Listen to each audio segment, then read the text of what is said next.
నమస్తే శ్రీమాత్రే నమః శ్రీకృష్ణాయ నమః. భక్తి ప్రేక్షకులకు స్వాగతం సుస్వాగతం. అయితే మనకి ఈనాళ్ళు మనము యోగాల గురించి చెప్పుకున్నాం కదా.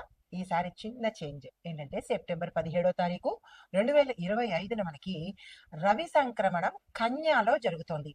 అయితే ఇది ఎప్పుడు జరుగుతోంది అంటే కనుక ఈ నెల సెప్టెంబర్ నెలలో 17వ తారీఖు బుధవారం నాడు మనకి ఉదయం 6 గంటల 7 నిమిషాలకు రవి కన్యా రాశిలోకి సంక్రమణం చేస్తున్నాడు. సంక్రమణం అంటే ఏం కాదు, మారుతూ ఉంటాడనమాట. సూర్య భగవానుడు ఏ నెల కా నెల ఒక్కొక్క రాశిలోకి మారుతుంటాడు.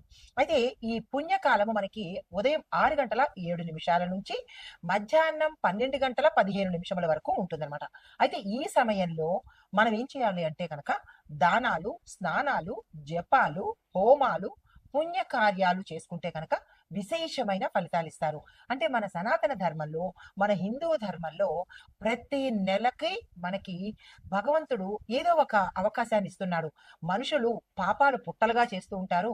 కనీసం ఈ సమయంలోనైనా కొంత పుణ్యం చేసుకుంటే ఏ లవలేశమంతైనా, ఏ వెంట్రుక వాసంతైనా నేను కాపాడదాము అని భగవంతుడు అనుకుంటూ ఉంటాడట.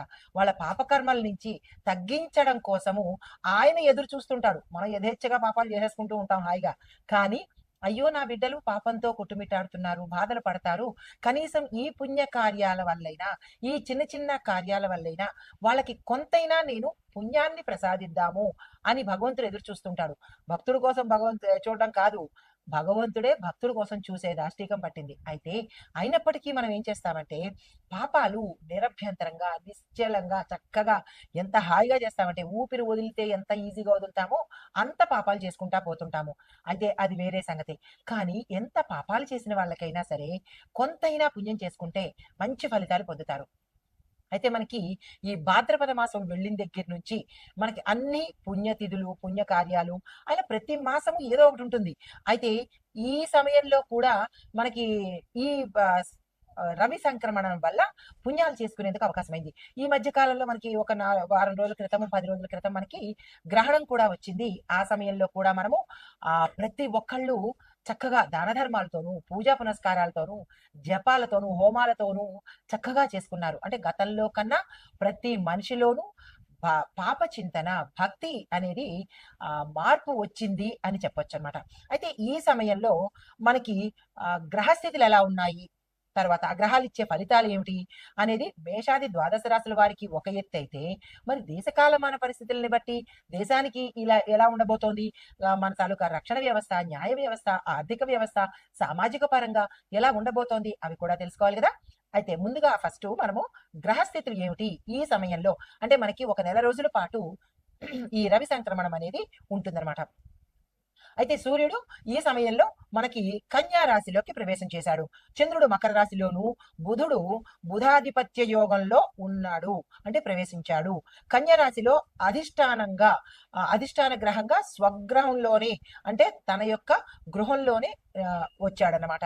శుక్రుడు సింహరాశిలోను, కుజుడు కర్కాటక రాశిలోను, శని భగవానుడు వక్రించి మీనంలోకి వెళ్ళాడు. కుంభరాశి నుంచి మీనంలోకి వెళ్ళాడు.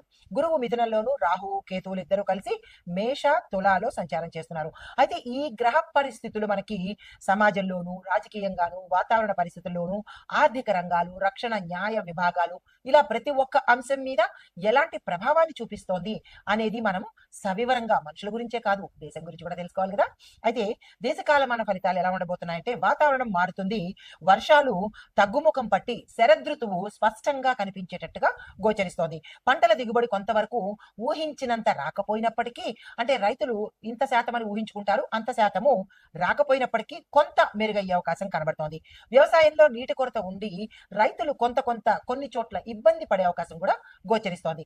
ఇది ఒక రకంగా వాతావరణ పరంగా. మరి ఆర్థిక పరిస్థితులు ఎలా ఉండబోతున్నాయంటే కనుక బుధుడు స్వరాశిలో కన్యా రాశిలో ఉండడం వల్ల ఆర్థిక లావాదేవీలు కానీ, వ్యాపార రంగంలో కొత్త మార్పులు చోటు చేసుకునే అవకాశాలు కనబడుతుంటాయి. అయితే స్టాక్ మార్కెట్ లో చూసినట్టయితే కనుక విపరీతమైన ఉత్కంఠత, టెన్షన్లుగా ఉంటుంది. ఎందుకు అంటే ఆ ఫ్లక్చుయేషన్స్ ఎలా రేట్లు మారాయి, ఎలా ఉండబోతోంది, స్టాక్ మార్కెట్ లో ఫ్లక్చుయేషన్స్ ఉన్నాయా, హెచ్చులు ఉన్నాయా, తగ్గులు ఉన్నాయా, ఇలాగా ఉత్కంఠభరితంగా ఉండబోతోంది. అయితే కొంత లాభాలు వచ్చేటట్టుగానే గోచరిస్తోంది. అయితే ఐటీ టెక్నాలజీ ఎగుమతులు అంటే ఎక్స్పోర్ట్ రంగంలో వేగవంతంగా అంటే ఫాస్ట్ గా డెవలప్మెంట్ అనేది కూడా గోచరిస్తోంది. అయితే కానీ చమురు అనగా ఆయిల్, బంగారము ధరలు కూడా విపరీతంగా పెరిగేటట్టుగా గోచరిస్తోంది. నిన్న మొన్న చూసినట్టయితే గ్రాము 1368 రూపాయలకు వెళ్ళింది. అంటే ఓవరాల్ గా చెప్తున్నాను, ప్రాంతాన్ని బట్టి కాదు. అంటే 1,30,000 పైచిలకే దాటిందనమాట. ఇంకా పెరిగే అవకాశం కూడా ఎక్కువగా కనబడుతోంది. సుమారుగా 2 లక్షలు కూడా టచ్ చేయవచ్చు అన్నట్టుగా గోచరిస్తోంది. అయితే న్యాయ రక్షణ విభాగం కనుక చూసినట్టయితే న్యాయస్థానాల తీర్పు దేశ రాజకీయాల మీద ప్రభావం ఎక్కువగా చూపిస్తుంది. దీంతో పాటు కొన్ని కీలకమైన కేసులు ఫలితాలు బయటకు వెల్లడించే అవకాశాలు కూడా గోచరిస్తున్నాయి. అయితే రక్షణ వ్యవహారాలు చూసినట్టయితే కనుక సైనిక శక్తి, వాళ్ళ యొక్క శక్తి ఎక్కువగా ఉంటుంది. సైనికుల్లో జోష్ ఎక్కువగా ఉంటుంది. దేశభక్తి మీద ఎక్కువగా వాళ్ళు కృషి చేస్తారు. అంటే వాళ్ళల్లో దేశభక్తి అనేది ఉప్పొంగుతూ ఉంటుందన్నమాట. కొత్త ఒప్పందాలు, అంతర్జాతీయ వ్యూహాత్మక నిర్ణయాలు కూడా తీసుకోవడం జరుగుతుంది. పొరుగు దేశాల సరిహద్దుల్లో కూడా మనకి కొంత ఉద్రిక్త వాతావరణం కూడా ఈ సంక్రమణ సమయంలో గోచరిస్తోంది. ఇక రాజకీయ పరిస్థితులు చూసినట్టయితే కనుక రాష్ట్ర రాజకీయాల్లో అంటే రాష్ట్ర పరంగా, జాతీయ పరంగా కొన్ని కీలకమైన మార్పులు కూడా చోటు చేసుకుంటున్నాయి. అయితే కొత్త మైత్రి కూటములు ఏర్పడము, కొన్ని పాత కూటములు చేంజ్ అయిపోవడం, లేదా అంటే విచ్ఛిన్నం అయిపోవడము, లేదంటే కనుమరుగైపోవడం కూడా జరిగే అవకాశాలు కనబడుతున్నాయి. మహిళా నాయకత్వము, యువ నాయకత్వంలో రాజకీయాలకు ప్రాధాన్యత పెరుగుతూ ఉంటుంది. అయితే అవినీతి వ్యతిరేక ఉద్యమాలు కూడా జరిగేందుకు సూచనలు కనబడుతున్నాయి. ఇక సామాజిక వాతావరణం చూసినట్టయితే సామాజిక వర్గాలలో వర్గ, కుల, మత విభేదాలు కూడా చెలరేగే అవకాశాలు, అవి ముదిరిపోయేందుకు కూడా సూచనలు కనబడుతున్నాయి. అయితే యువత కొంత ఆందోళన చేసే పరిస్థితి రావచ్చు. అది ఏ యువత అయినా, కాలేజ్ వాళ్ళు కావచ్చు, లేదా మామూలు యువత కావచ్చు. ఉద్రిక్తంగాను నినాదాలు చేయడం కానీ, ఆందోళన చేయడం కానీ జరిగేందుకు అవకాశాలు సూచనగా కనబడుతున్నాయి. విద్యా, టెక్నాలజీ, వైద్య రంగంలో కొత్త ఆవిష్కరణలు అంటే ఇన్నోవేషన్స్ ఎక్కువగా కనబడే అవకాశం కనబడుతోంది. అయితే ధార్మిక సంఘటనలు, భక్తి, ధర్మాన్ని పాటించడము, ఇలాంటి ధార్మిక సంబంధితమైనవి యాత్రలు ఎక్కువగా చేయడము, ప్రజలలో భక్తి భావన ఎక్కువగా అవ్వడము, ఇలాంటివి కూడా గోచరిస్తున్నాయి. అయితే ఇవన్నీ చూసినట్టయితే ఇవి దేశ కాలమాన ఆర్థిక, న్యాయ, వాతావరణ, వ్యవసాయక రంగాల గురించి. మరి ఈ యొక్క ఫలితాలు మరి మేషాది ద్వాదశ రాశుల వారికి ఎలా ఇవ్వబోతోంది, అసలు ఏ రాశుల వాళ్ళకి ఎట్లాంటి ఫలితాలు ఇస్తాయి అనేది మనం ఇప్పుడు చూద్దాం. తదుపరి రాశి సింహరాశి. ఈ రాశి వారికి ఈ రవి కన్యా సంక్రమణ సమయంలో అనగా సెప్టెంబరు 17, 2025 నుంచి అంటే ఈ సమయంలో మీ రాశిలోకి సూర్యుడు 2వ స్థానంలోకి సంచారం చేస్తున్నాడు. దీనివల్ల ఏమిటొస్తుంది అంటే కనుక మీరు ఏ రంగంలో ఉన్న వాళ్ళకైనా ధన లాభము ఎక్కువగా గోచరిస్తోంది. అంటే ఏ పని చేసినా మీకు మానిటరీగా, ధనపరంగా లాభాలు వచ్చే అవకాశం కనబడుతోంది. దీన్ని అస్సలు వృధా చేసుకోకండి. వ్యాపారస్తులు కానీ, ఉద్యోగస్తులు కానీ, చిన్న వడ్డీ కొట్టు వ్యాపారులు కానీ, టీ దుకాణం వాళ్ళు కానీ, పెద్ద బిజినెస్ మ్యాగ్నెట్స్ కానీ, ఇలాగ ఏ రంగంలో ఉన్న వాళ్ళైనా సరే ధనానికి సంబంధించిన లాభాలు ఈ సమయంలో బాగా ఎక్కువ కనబడుతున్నాయి. దానికి సంబంధించిన ప్రయత్నాలు మీరు చేసుకోవచ్చు. వాక్చాతుర్యం పెరుగుతుంది. మీ వాక్కుకు విలువ రావడంతో పాటు మీ యొక్క మాట తీరుతనంతో పనులన్నీ చకచకా చేయించుకునే అవకాశం కనబడుతోంది. ఎవరు నో అనకుండా మీకు మీ మాటకు విలువ ఇచ్చే రీతిలో ఉంటుంది. అలా ఇస్తున్నారు కదా అని మీ ఇష్టానుసారంగా మాటను కత్తిలా వాడడము, లేదా మాటను ఇష్టానుసారంగా వాడితే కనుక ఎంత మంచి జరుగుతుందో అంత చెడు కూడా వచ్చే అవకాశాలు ఉంటాయి. ఈ విషయంలో జాగ్రత్తలు తీసుకోండి. అయితే బంధువుల యొక్క సహాయం మీకు సమయానికి అందుబాటులోకి వస్తుంది. అయితే మాటల వల్ల కొన్ని తగవులు కూడా రావచ్చు. ఇందాక నేను చెప్పాను కదా, మీ యొక్క మాటలు ఎంత మంచిగా వెళ్ళినప్పటికీ మాట్లాడే తీరుని బట్టి, మీరు కమ్యూనికేట్ చేసే విధానాన్ని బట్టి, మీ మాటలను వాడే తనాన్ని బట్టి ప్రమాదాల్లోకి వెళ్లే వాళ్ళు కొంతమంది అయితే కొన్ని సమస్యల్లో చిక్కుకొని కోర్టులు, కేసులలో దాకా వెళ్లే అవకాశాలు కూడా ఉంటాయి. కాబట్టి ఈ విషయంలో చాలా అప్రమత్తంగా ఉండాలి. అయితే వ్యాపారంలో చూస్తున్నట్టయితే కనుక కొత్త వ్యాపార సంస్థలు మీతో మర్జ్ అవ్వడానికి, వ్యాపార సంస్థలు మీతో కలిసి కొనసాగడానికి ఇలాంటి అవకాశాలు వస్తాయి. అలా వచ్చినట్టయితే కనుక మీరు తీసుకునే ఏర్పాట్లు చేసుకోండి. దాంతోపాటు వ్యాపారంలోకి కొత్తగా వద్దాము, నాకు మిగతావి సరిపోవట్లేదు అని అనుకుని కొత్తగా ఇందులోకి వచ్చే వాళ్ళు కూడా ఈ సమయాన్ని వాడుకున్నట్టయితే కనుక లాభాలు వచ్చే అవకాశం కనబడుతోంది. మీ వ్యాపారానికి మంచి పేరు కూడా వచ్చే అవకాశం కనబడుతోంది. అయితే కొంతమందికి మా వ్యాపార సంస్థల యొక్క పేర్లు మార్చుకోవాలి, లేదా పలానా దిక్కులో పెట్టుకోవాలి, కొంచెం కలిసి రావట్లేదు, ఇలా మీకు మీ బిజినెస్ కి సంబంధించి ఏవైనా ఇబ్బందులు ఉంటే కనుక దాన్ని కూడా సరిదిద్దుకోవడానికి ఇది చక్కని సమయము. ఆ ప్రయత్నం చేసుకోవచ్చు. అయితే ఈ కుటుంబ పరంగా చూసుకున్నట్టయితే కనుక కొంత ఇబ్బందికరమైన వాతావరణం కుటుంబంలో కనబడుతోంది.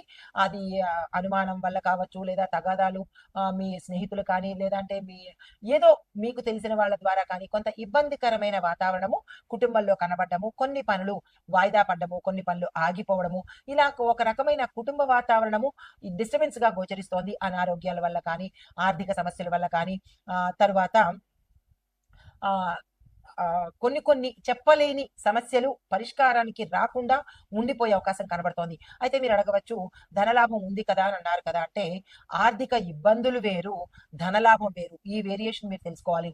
అప్పుల్లో గతంలో కూరుకుపోయి దాన్ని తీవ్రతరంగా తీసుకోవడం వేరు, ఈ సమయంలో ధనలాభాలు వేరు. రెండు ఒకటి కాదు, గుర్తుపెట్టుకోండి. అయితే వ్యాపారంలో కొత్త ఒప్పందాలు వస్తాయి, వాటిని యాక్సెప్ట్ చేసే ప్రయత్నం చేయండి. భాగస్వామ్య వ్యాపారాలు పెట్టుబడులకు అనుకూలంగా, ఈ రెండింటికి అనుకూలంగా ఉంది కాబట్టి దానికి తగ్గట్టుగా మీరు ప్రయత్నాలు చేసుకోండి. అయితే ఇక్కడ వ్యాపార సంబంధాలలోనూ భాగస్వామ్య ఒప్పందాలలోనూ ట్రాన్స్పరెన్సీని మీరు మెయింటైన్ చేయండి. అంటే ఏదైతే మీరు రూల్స్ అండ్ రెగ్యులేషన్స్ రాసుకుంటారో, కండిషన్స్ పెట్టుకుంటారో, వాటి విషయంలో ఎదుటి వాళ్ళకి కరెక్ట్ గా కమ్యూనికేట్ చేయండి. చెప్పేది ఒకటి చేసేది ఒకటి చేస్తే తర్వాత ఇబ్బంది పాల్పడవలసిన పరిస్థితి ఏర్పడుతుంది. ఈ విషయంలో జాగ్రత్తలు తీసుకోండి. అయితే మీకు చెప్పదగిన పరిహారము, ఏదైనా దేవాలయం ముందు ఎర్రని పళ్ళు మీ చేత్తో మీరు దానంగా ఇచ్చే ప్రయత్నం చేసినట్టయితే కనుక సూర్యగ్రహ సంబంధిత దోషాలు కానీ, ఇబ్బందులు కానీ తొలగిపోయి సానుకూలమైన ఫలితాలు పొందుతారు. అయితే ఈ సెప్టెంబర్ 17, 2025 మనకి కన్యా రవి సంక్రమణ జరుగుతోంది కదా. ఈ సమయంలో మనకి ఓవరాల్ గా ఎలా ఉండబోతోంది అంటే కనుక మిశ్రమ ఫలితాలు కొంతమందికి, మంచి ఫలితాలు కొంతమందికి కలిగేటట్టుగా గోచరిస్తోంది. అయితే సమాజానికి మాత్రము మిశ్రమ ఫలితాలే ఎక్కువ కనబడుతున్నాయి. అది ఒకటి, ఆర్థిక రంగంలో వృద్ధి మార్పులు వస్తాయి.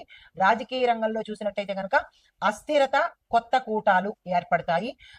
సామాజిక పరంగా చూసుకున్నట్టయితే కనుక ఆందోళనలు, టెక్నాలజీ అభివృద్ధి జరగడము ఒకే సమయంలో జరుగుతాయన్నమాట.